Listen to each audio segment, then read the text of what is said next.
Na madrugada da última quinta-feira, o Palácio do Planalto obteve uma importante vitória na Câmara dos Deputados. Aprovou em primeiro turno a proposta de emenda à Constituição que permite ao governo adiar o pagamento de dívidas judiciais, furar o teto de gastos e abrir um espaço novo de mais de 90 bilhões de reais para pagar o Auxílio Brasil de R$ 400. Também abre caminho para outras despesas que poderão turbinar a popularidade do presidente Jair Bolsonaro em ano de eleições. Mas essa negociação não foi nada simples. O placar foi apertado. O texto teve 312 votos favoráveis, 4 além do mínimo necessário. Uma mudança feita na proposta, na última hora, garantiu mais votos, inclusive entre partidos da oposição, como o PDT e o PSB.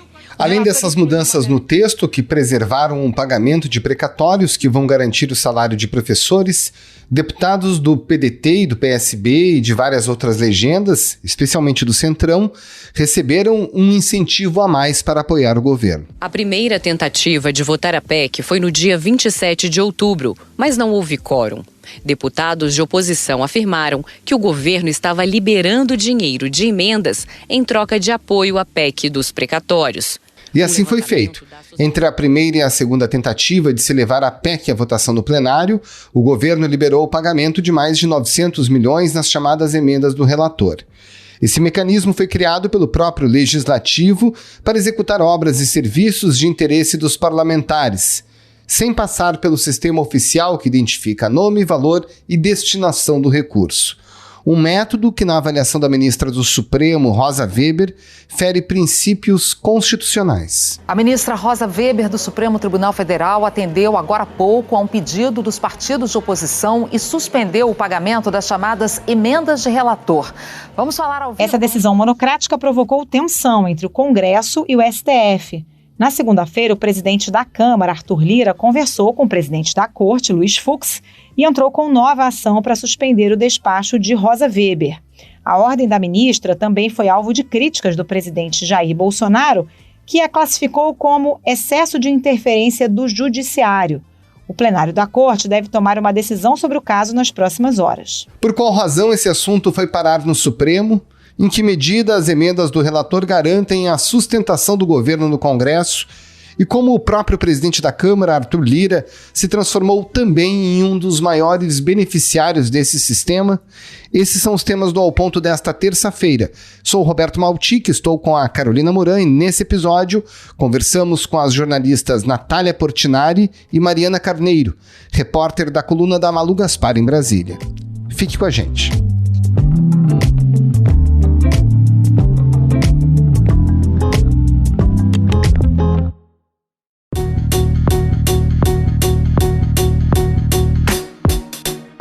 Mariana Carneiro, como é que o Congresso criou um mecanismo que funciona à margem do sistema oficial de liberação do dinheiro público, por meio das emendas parlamentares que define autor, valor, destinação, tudo por dentro de um sistema que é o SIAF, o Sistema Integrado de Administração Financeira do Governo Federal. Como é que se obteve essa fórmula para fazer um pagamento por fora desse sistema? Olha, para a gente entender o que são essas emendas de relator, hoje a gente tem que voltar um pouco no tempo, em 2019, quando elas foram criadas e ficaram desse tamanho.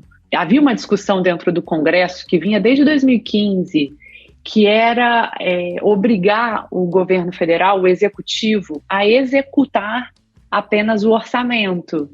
E não apenas colocar lá no orçamento alguma despesa e na hora, vamos ver se a gente tem esse dinheiro para a gente usar mesmo nessas definições que os deputados estão dizendo. Não, existia uma vontade dos parlamentares, de colocar na lei que o executivo tinha sim que executar aquelas despesas. E isso foi se criando as impositividades do orçamento, as emendas, tanto as individuais, que cada parlamentar tem direito e é uma divisão igualitária, tanto os parlamentares da base do governo quanto os parlamentares da oposição têm direito ao mesmo valor, elas se tornaram impositivas ali em 2015. E foi um processo crescente que depois vieram as emendas de bancada, que são as emendas que são recursos que são divididos pelos estados igualmente, então todos os estados recebem uma fatia do orçamento. Os deputados se reúnem para juntos decidirem o que fazer com esse dinheiro dentro de cada estado. Também se tornaram impositivas em seguida. E aí, em 2019, veio as emendas de relator num contexto do tipo, olha, existe aí um monte de obra inacabada, o governo está dizendo que não tem dinheiro para terminar essas obras, não pode terminar, e a gente vai ajudar o governo a dizendo para o governo, olha, tem que terminar essas obras inacabadas, e a gente vai dizer quanto cada obra vai receber e como que vai ser direcionado esse recurso. Era esse o espírito no Congresso, quando se aprovou essa lei. E aí se criou essas emendas em que o relator do orçamento, que é um parlamentar, pudesse dizer ali para o governo onde que ia ser aplicado esse dinheiro. Ele ia ter também direito de dizer para o governo onde gastar o dinheiro. E aí, quando ele cria isso, eles criam um orçamento de 30 bilhões para o relator geral dizer onde vai gastar. Isso foi para o orçamento de 2020, que ia começar a valer. Certo? Ficou para hoje a votação no Congresso, que vai dividir os 30 bilhões de reais do orçamento entre governo e parlamentares. Só que em março de 2020 veio a pandemia da Covid. E aí tudo muda. As prioridades também do governo viram Covid, óbvio. E aí há um acordo político ali dentro, né, entre o governo federal e o parlamento para que parte das emendas do relator fossem direcionadas para a Covid. Então, a gente não viu muito esse conflito ali em 2020. Em 2021, digamos que esse elemento que foi criado ali em 2019 passa a vigorar de uma maneira plena. Então, o relator geral, hoje, que é um senador chamado Márcio Bittar, que é do MDB do Acre, ele assina as emendas de cada parlamentar e manda o governo gastar do jeito que eles acham que deve gastar. Onde, em que cidade eles acham que deve gastar e como eles devem gastar. A questão toda disso é que a gente fica batendo todo o tempo e que foi o objeto da ação no Supremo, que a Rosa Weber decidiu paralisar a execução dessas emendas, é que a gente não sabe exatamente por que o parlamentar X de um estado como Rio de Janeiro vai receber tantos milhões e o parlamentar Y de uma cidade de Minas Gerais vai receber menos. Qual é o critério? Porque um é da base e o outro é oposição? Porque um é de um partido e o outro é de outro partido? Porque votou assim, votou assado? O que acabou se configurando é que nessa distribuição das emendas, quem passou a ter comando sobre como vai ser dividida na Câmara, o presidente da Câmara, o Arthur Lira. E aí ele começou a dividir esse recurso de acordo com os parlamentares que davam mais apoio para ele, que ajudavam ele nas votações que são relevantes, como agora a PEC dos precatórios. Então virou uma moeda de troca no Congresso. Você vota comigo e eu te libero aqui 10 milhões no orçamento para você mandar para a sua cidade ou para as cidades que você acha que você gostaria de mandar. E aí esse acordo é feito nos gabinetes, a gente não sabe, a gente só sabe na ponta de saída. Mariana, o que a ministra Rosa Weber viu de irregular nesses repasses? O que ela sustentou no voto para mandar paralisar esse instrumento? O que gerou, claro, protestos do presidente da Câmara, Arthur Lira, e até do presidente Jair Bolsonaro. O que a ministra Rosa alega é que as emendas de relator, elas não têm a mesma publicidade que as outras emendas, as individuais e as de bancada, em que a gente consegue saber exatamente quem é o autor daquela emenda, o deputado fulano de tal, mandando para a cidade tal, tantos reais. Isso a gente consegue ver plenamente nas emendas individuais e nas emendas de bancada. Nas emendas de relator, a gente não consegue ver quem foi que mandou esse dinheiro, a gente só consegue ver onde ela chegou. Até o presente momento. Segundo a ministra, enquanto as emendas individuais e de bancada vinculam o autor da emenda ao beneficiário das despesas, tornando claras e verificáveis a origem e a destinação do dinheiro gasto, as emendas do relator operam com base na lógica da ocultação dos efetivos requerentes da despesa. Então ela manda parar a execução dessas emendas de relator até que se dê ampla publicidade de quais são os critérios desse repasse de dinheiro. Por que ele está sendo distribuído dessa forma? Mariana, de que forma tanto o presidente da Câmara como o próprio governo e o presidente Jair Bolsonaro se valem dessa questão semântica que envolve o termo emenda do relator para retirar deles mesmos a responsabilidade do encaminhamento desse dinheiro? Porque é esse o argumento que vem norteando as defesas da emenda de relator, inclusive pelo próprio presidente Bolsonaro. Pois é, mas é porque talvez nesse ponto o Bolsonaro tenha argumentos na sua defesa. De fato, ele não tem interferido nessa distribuição porque ele simplesmente terceirizou a articulação política dele para o Arthur Lira na Câmara. Então, o Arthur é, na prática, o líder do governo na Câmara e ele que está administrando as agendas políticas do governo na Câmara. Então, de fato, quando se trata desse desembolso aí de emendas para partidários, né, para políticos que vão votar em votações que são importantes para a base do governo, quem está cuidando, quem está administrando isso tudo é o próprio Arthur Lira, com pouca influência do governo federal. O governo federal entra na parte mais de pagar. E o que a gente ouve dos ministérios, que são os ministérios que pagam essas emendas, a gente pergunta, de quem é essa emenda? Por que você está gastando esse dinheiro? Eles falam, eu não sei, eu recebo assim do parlamento. Me vem desse jeito, que eu tenho que gastar tantos milhões em Arapiraca. Então eu vou lá e gasto. Quer dizer, é um dinheiro muito difícil de ser rastreado, né, Mariana? É isso que os especialistas dizem. Essa é a crítica, na verdade, a essa emenda de relator, né? Acaba sendo quase um PIX, digamos assim, do dinheiro público para prefeituras e políticos aliados, né? Além da falta de transparência de como ela é dividida, porque a gente pode sempre dizer, quem é governo tem a vantagem de estar do lado do governo exatamente porque consegue mais recursos do governo para fazer política, isso é normal, isso é natural. Ok, a questão toda primeiro, o tamanho que isso ficou, hoje são 16 bilhões para você dividir, de um jeito que a gente não sabe quais são os critérios exatamente, ou melhor, a gente sabe, né, de acordo com as votações que estão sendo feitas. Agora, quem são os deputados que estão fazendo isso, a gente não sabe, e isso acabou no Congresso desorganizando os próprios partidos, porque, por exemplo, a gente vai ver o caso do PDT, que foi um partido que saiu muito ferido da votação do primeiro turno da PEC dos precatórios. É um partido de oposição, portanto não está na base no governo, é um partido que negociou ali, pelo menos o que a gente ficou sabendo, negociou parâmetros para votar na PEC dos precatórios, dizendo que, olha, vou proteger professores. E o que mais se falou nos corredores era que estava sendo negociado pagamento de emendas de relator para políticos do PDT. A gente sabe? Não sabe, porque não é transparente.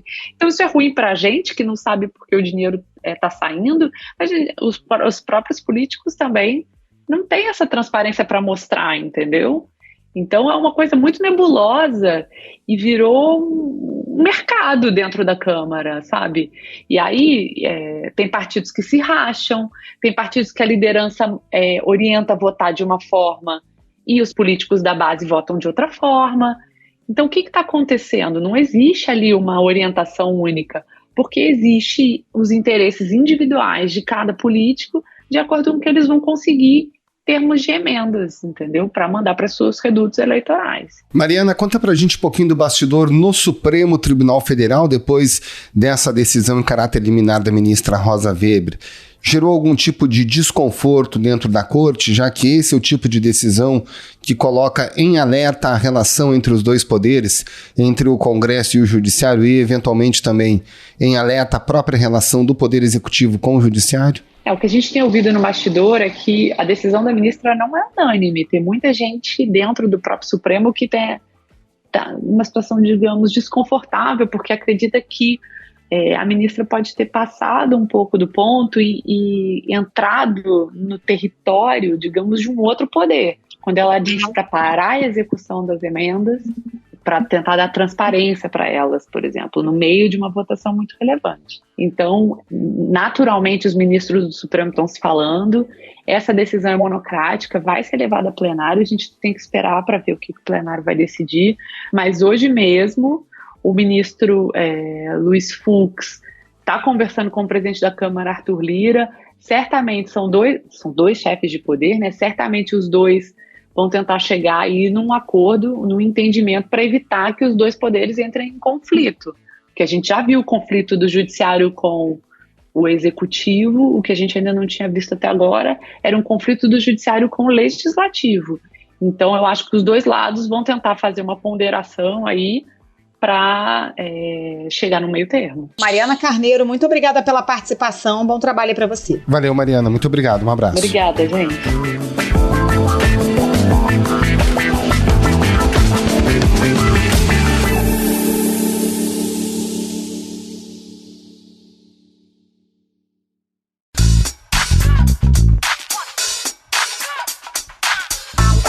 Natália Portinari, você e a Naira Trindade obtiveram um levantamento dos empenhos de recursos das chamadas emendas de relator, né? Quem é que está se dando bem com essas emendas? Quem é que está recebendo um volume maior? O levantamento que a gente teve acesso mostra as cidades que foram mais beneficiadas em 2021 com os empenhos, o que se refere aos acordos que foram feitos nesse ano entre os parlamentares para distribuir esse dinheiro, né? Lembrando que são aí 16 bilhões de emendas de relator que são distribuídos conforme as negociações políticas. E aí no topo dessa lista a gente tem as cidades de São Gonçalo, no Rio, Arapiraca, Alagoas, São Félix do Xingu, no Pará, Jaboatão dos Guararapes, em Pernambuco, Nova Russas, no Ceará e Itaboraí, no Rio. E essas cidades elas são ligadas a políticos, principalmente do PP e do PL, que são dois partidos do Centrão, que tem muito poder dentro da Câmara dos Deputados. A segunda cidade mais beneficiada é Arapiraca, ela é uma base eleitoral do próprio presidente da Câmara, Arthur Lira, recebeu até agora 64 milhões, né? Na verdade, recebeu no sentido de que esse dinheiro foi liberado para ser pago futuramente, né? Foi empenhado, como se fala no jargão orçamentário. A primeira cidade, que é São Gonçalo, no Rio, recebeu até agora 75 milhões e é ligada ao Altineu Cortes, que é um deputado do PL do Rio de Janeiro, muito próximo do líder do PL na Câmara, que é o Wellington Roberto, e muito próximo do presidente do partido também, que é o Valdemar Costa Neto. Estamos reiterando o convite de filiação partidária dirigido ao presidente Jair Bolsonaro, seus filhos e fiéis seguidores da causa brasileira sob sua liderança. Então são pessoas que têm trânsito político e conseguem manipular esses recursos aí para suas bases, né? A gente mostrou com a reportagem de hoje que a gente consegue ver ali nas cidades mais beneficiadas que elas são ligadas a esses caciques do Centrão. Agora, Natália, o que esses parlamentares dizem sobre o encaminhamento dessas verbas? Qual a justificativa, por exemplo, do presidente da Câmara, Arthur Lira, que tem ali a cidade de Arapiraca, sua base eleitoral, como uma das principais beneficiadas, né? Qual é a justificativa, por exemplo, para Arapiraca receber quase 65 milhões de reais? A gente não teve uma resposta, né, do presidente da Câmara em relação a essa reportagem especificamente, mas ele aparece nas redes sociais junto ao prefeito de Arapiraca, comemorando a liberação dos convênios, enfim. Nesse tipo de liberação é muito comum o deputado aparecer numa foto, ir até a cidade para um evento, para mostrar que ele foi responsável por aquilo. Então, na verdade, a justificativa que os deputados dão é de que eles estão levando recursos para a cidade e, de fato, estão. A questão e o que é colocado em xeque aí em relação a essa fatia do orçamento é que a indicação política que está sendo usada de forma desigual. Então, se um deputado da oposição não pode indicar a mesma quantia que um deputado ligado ao governo, a política pública ela é feita com base em critério de fidelidade partidária, em critério de fidelidade política ao governo. Então é isso que está sendo questionado, não o fato do deputado mandar o dinheiro para uma cidade. Bom, e nesse sistema, ao que tudo parece, de fato, o presidente da Câmara, além de ser beneficiado com esses recursos, ele se torna o grande entregador de recursos de emendas de relator, né? O que se tornou o entorno do Lira e também desses líderes do Centrão no Congresso Nacional? É interessante até a gente voltar um pouquinho mais atrás e lembrar como isso era feito, inclusive nos governos do PT, quando a gente tinha ali o que se chamava de um loteamento dos ministérios. Então você tinha um ministro da saúde ligado a um partido específico que atendia os deputados desse partido específico e as cidades desses deputados recebiam também mais emendas, mais verbas, de uma forma também extraoficial. com indicações extraoficiais, mas isso era centralizado ali na esplanada dos ministérios. Conforme esse esquema foi mudando e o governo Bolsonaro alterou radicalmente isso, porque tirou esse controle dos partidos sobre os próprios ministérios, essas indicações foram feitas através do Congresso nos últimos 2 anos. Então, a gente pegou essa fatia do orçamento para analisar, que é essa fatia que fica sob controle hoje do presidente da Câmara, Arthur Lira, e no Senado, do presidente do Senado, Rodrigo Pacheco, e aliados, né? No começo do ano, assim, logo depois que é feito o orçamento, é feita uma divisão entre os líderes partidários do quanto vai ficar para cada casa. A negociação nesse ano foi de 10 bilhões para a Câmara e 6 bilhões para o Senado, e os líderes distribuem entre os parlamentares essas indicações. E aí os pedidos específicos, tipo, quero liberar para a cidade X, Y, Z, são levados dentro do próprio Congresso até os líderes do Centrão, que encaminham isso ao governo. Então, a porta de acesso, ela passou a ser dentro da Câmara e do Senado. Essa é a diferença que a gente tem em relação a governos anteriores.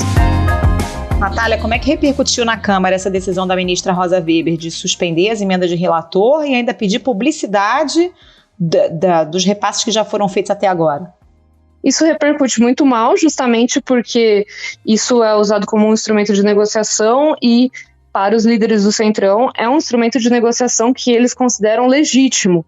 Então, essa decisão agora, nesse momento em que está sendo negociada a PEC dos precatórios, ela mostra, segundo os deputados, uma interferência no sentido, inclusive, de interferir nessa votação em específico, porque esses repasses aumentaram muito de 2 semanas para cá.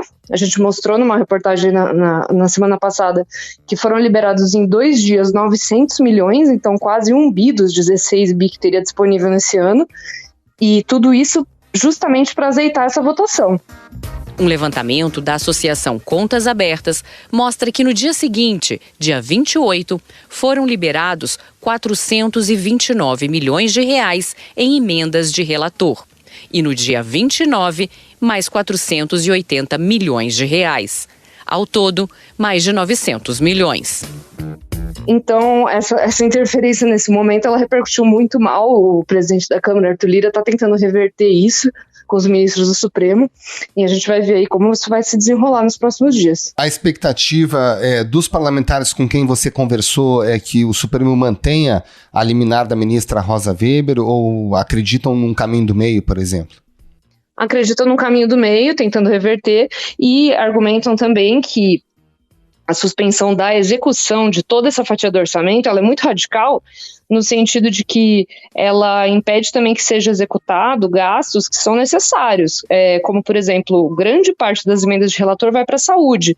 Então, o deputado indica um tanto, por exemplo, que vai ser liberado para um hospital de uma cidade que é da base eleitoral dele, e muitas vezes os hospitais contam com esse dinheiro, né? Enfim, pelo fato de que tem uma fragilidade orçamentária em boa parte das cidades do Brasil, contam com esse dinheiro para pagar conta mesmo de funcionário, enfim, para movimentar o sistema de saúde, o que, claro que o ideal seria que esses recursos todos fossem extra, mas o fato é que não é, e isso vai ser usado aí de argumento para ser contra a paralisação dessa fatia do orçamento. Natália, claro que é um exercício aqui de futurologia, né? Mas se a gente imaginar que de fato as emendas de relator podem ser derrubadas em definitivo pelo Supremo, como é que isso abalaria a base governista nesse momento? Porque o governo Bolsonaro, de certa forma, terceirizou a coordenação política para a Câmara, né? Arthur Lira tem atuado muito fortemente a favor dos interesses do governo e o grande instrumento tem sido a liberação de verbas, né? Como é que fica a governabilidade se o governo não tiver mais essa ferramenta das emendas de relator? Com certeza isso atrapalha muito, como atrapalhou muito em momentos em que esses repasses foram paralisados por algum motivo. Isso atrapalhou muito a aprovação de propostas de interesse do governo.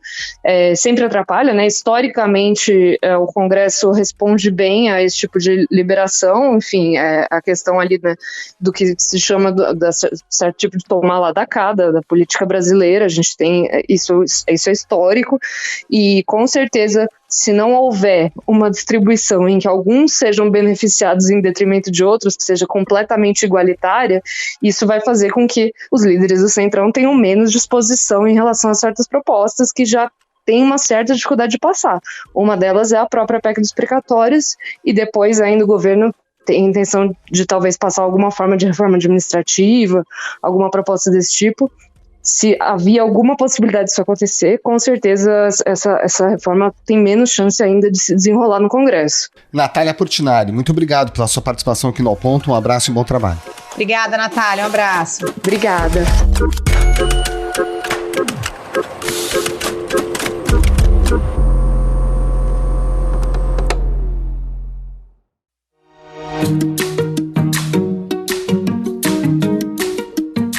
Esse foi o Ponto de hoje, o podcast diário da redação do Globo. Nessa conversa a gente conta com a participação de toda a equipe do jornal, as mesmas pessoas que levam até você informação e análise de qualidade todos os dias.